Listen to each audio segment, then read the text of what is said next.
जुंगशाही reporter Mohammad Shafiq Jokhio Jungshahi government girls primary school गोड जान मोहम्मद जोखियो जी building नकारा बणियल आहे। शागिर्दाणी उस ते तालीम हासिल करण ते मजबूर आहिनि। अहिड़ो इज़हार समाजी अॻवान नबी बख़्श जोखियो चयो आहे त काफ़ी अरसे खां असांजे ॻोठ जान मोहम्मद जोखियो जो गर्ल्स प्राइमरी स्कूल नकारा बणियल आहे। असां यूनिसेफ पारां असांखे बि टेंट स्कूल ॾिना वञनि जेसीं ताईं स्कूल जी बिल्डिंग ठहे।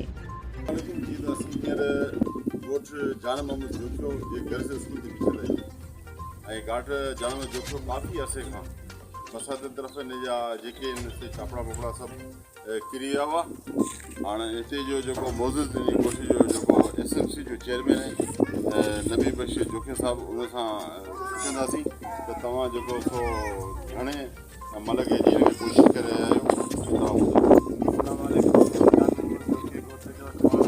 रहिया आहियो। तक़रीबन 2014 खां वठी असां जदोजहद कई आहे, जंहिंमें असांखे को ऑफिसर असांखे को रिसर्च नथो ॾिए। जीअं असांजा स्कूल पंहिंजी बरसाति में विया आहिनि, जीअं ॿोॾि जे दौरान 2010 में, त हुनजे वसीले असांजो को बि घणी दौड़ी न थियो आहे। को अवामी जेको आहे नुमाइंदो को बि असांजे वेझो नथो अचे। जीअं त ॻोठ खे हर ॻाल्हि में नज़र अंदाज़ कयो वञे।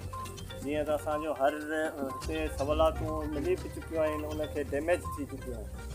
ऐं जीअं में असांजे हितां जुंगशाही खां वठी असांजे हेसूदी तक़रीबन 3.5 किलोमीटर आहिनि ऐं उन में असांखे रोड बि कोन मिलियो आहे। असांखे प्लस असांजी वाटर सप्लाई बि पई आहे, उहा बि असांजी डैमेज थी चुकी आहे। असांजा MP MNA जेका बि आहिनि उन्हनि खे असीं वञूं था, उहे बसि वञूं था कंप्यूटर ते लिखाए वञूं।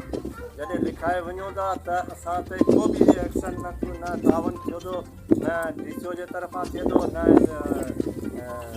नुमाइंदनि जे तरफ़ां थिए थो, न असांजे एजुकेशन चूंडियल जेका नुमाइंदा आहिनि उन जे तरफ़ां थिए थो।